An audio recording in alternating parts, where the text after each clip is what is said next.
Hello, this is Abhyuday Chauhan, and this video is for the project uh, Game Physics Basics. My topic is lighting in video games, so let's start. First of all, a brief introduction. Lighting is quite self-explanatory. It's the light created by the game to illuminate the player's view and the level around them.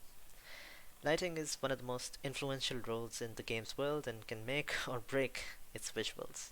Setting the correct mood for your game is determined by the lighting choices you make. So creating lighting for games.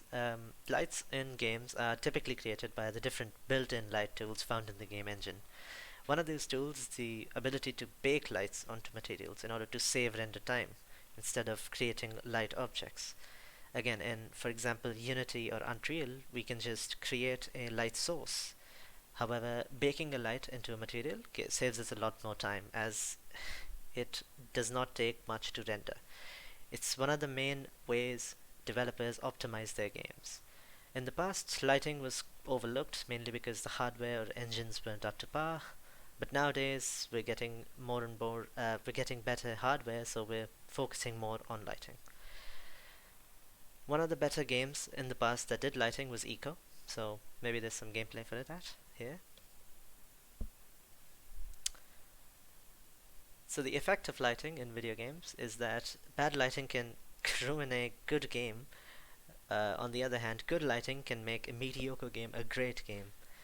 So most games usually use lighting to immerse the players into a more cinematic experience, similar to how movies do it.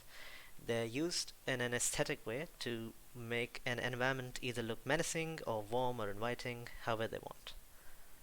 One of the main games that One of the main genres that use lighting is horror games, which weaponize the darkness and the absence of lighting against the player and provide them with an unwelcoming environment that works perfectly for the genre.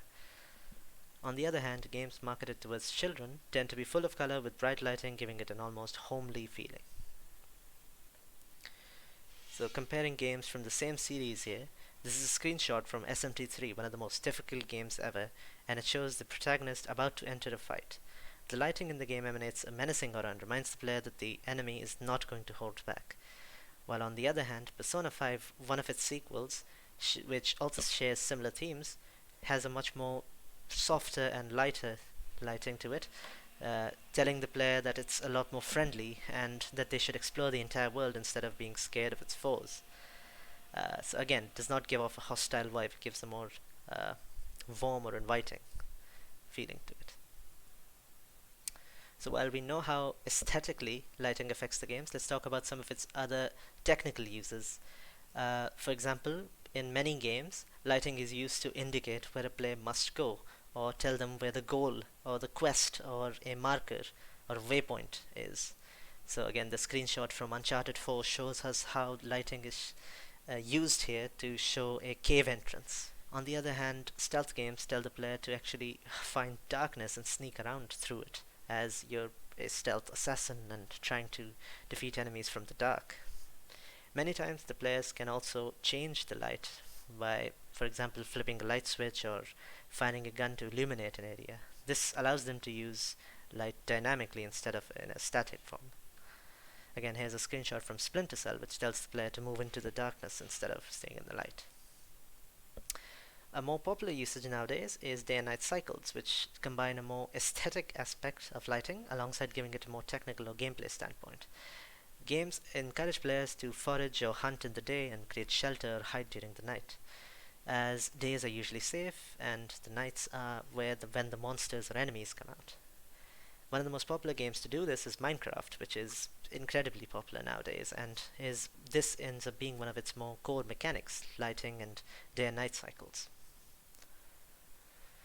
Advancements in games nowadays has made it so that in the future we're gonna get realistic lighting almost always in video games. GPUs and game engines are getting better day by day, and we're gonna get beautiful, like designers are already creating beautiful virtual worlds.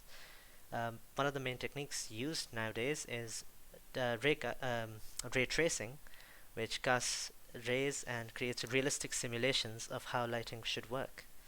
A screenshot of this shows how lighting changes the water here, making it look a lot more realistic.